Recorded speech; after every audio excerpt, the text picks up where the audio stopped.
Assalamualaikum warahmatullahi wabarakatuh.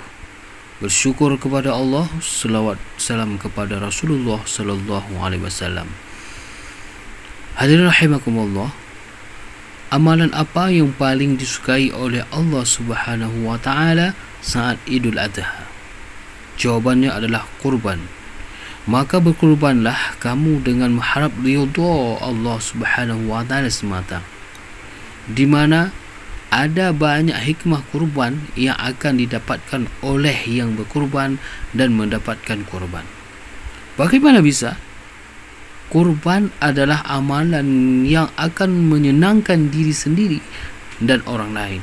Itulah sebabnya Allah Subhanahu wa taala sangat menyukai hambanya yang berkorban, bahkan ada banyak sekali hikmahnya. Dapatkan 7 hikmah kurban saat Idul Adha. Allah Subhanahu wa taala menjamin limpahan hikmah melaksanakan kurban bagi hambanya yang takwa. Pertemuan kita pada hari ini kita sampaikan adalah 7 hikmah kurban saat Idul Adha.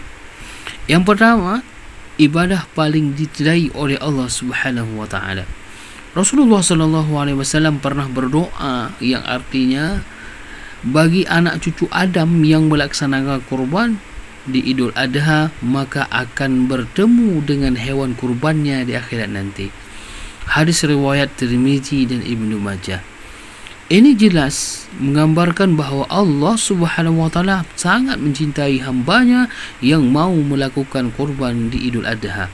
Bahkan bagi mereka yang ikhlas, yang hanya mengharap ridha Allah Subhanahu wa taala. Yang kedua adalah meningkatkan ciri keislaman. Berkurban jadi salah satu cara meningkatkan kesuksesan kepada Allah Subhanahu wa taala. Di mana kamu ke lapangan untuk berkurban dan memberikan pada mereka yang membutuhkan. Hal ini akan meningkatkan keislamannya. Bahkan diriwayatkan Ibnu Majah dan Ahmad, Rasulullah pernah mengatakan, siapa yang memiliki kelapangan namun tidak berkorban, maka diharamkan untuk mendekati tempat ibadah kami, iaitu masjid. Nah, hadirin rahimakumullah, yang ketiga adalah menegakkan syiar Islam. Islam jadi agama yang lembut dan sangat penyayang. Bahkan salah satu dasar perintah kurban dalam Al-Quran, iaitu dalam surat Al-Hajj ayat 22, disebutkan bahawa telah diserukan dan diisyaratkan untuk menyembelih binatang atas nama Allah dan diserah diri kepadanya. Kemudian sebarkanlah. Ini tentu jelas Allah Subhanahu wa taala menghargai untuk berkurban bagi kaum muslimin yang mampu. Di mana saat penyembelihan dengan menyebut nama Allah, maka ini wujud berserah diri dan hanya mengharap ridhanya. Yang keempat, dibalas kebaikan setiap helai hewan kurban. Masya Allah, kurban memang jadi amalan yang sangat dicintai oleh Allah Subhanahu wa taala. Bahkan Rasulullah pernah mengatakan bagaimana Allah akan membalas mereka yang berkurban. Diriwayatkan dari hadis riwayat Ibnu Majah dan Ahmad, jika nanti satu helai rambut kurban akan dibalas dengan satu kebaikan. Rasulullah sallallahu alaihi wasallam bahkan menambahkan, jika kamu berkurban atas ridha Allah Subhanahu wa taala, segala kebaikan akan diberikan. Hadirin rahimakumullah, yang kelima adalah bentuk syukur kita kepada Allah. Berkurban jadi bentuk syukur kepada Allah Subhanahu wa taala atas segala kenikmatan yang diberikan.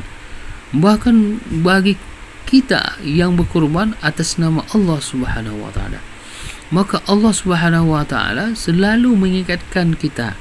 Inilah sebabnya kurban jadi amalan yang paling dicintai oleh Allah Subhanahu wa taala. Hal ini diterangkan dalam Al-Quran surah Al-Baqarah ayat 152, di mana artinya Allah Subhanahu wa taala akan selalu mengingatkan karena kamu selalu mengingatkan akan nikmat dan ingin mengingkarinya. Itulah sebabnya penting sekali mensyukuri apa yang telah dimiliki dan melakukan hal-hal yang disukai oleh Allah Subhanahu wa taala. Yang keenam, hadirin rahimakumullah, kurban lebih baik dari sedekah.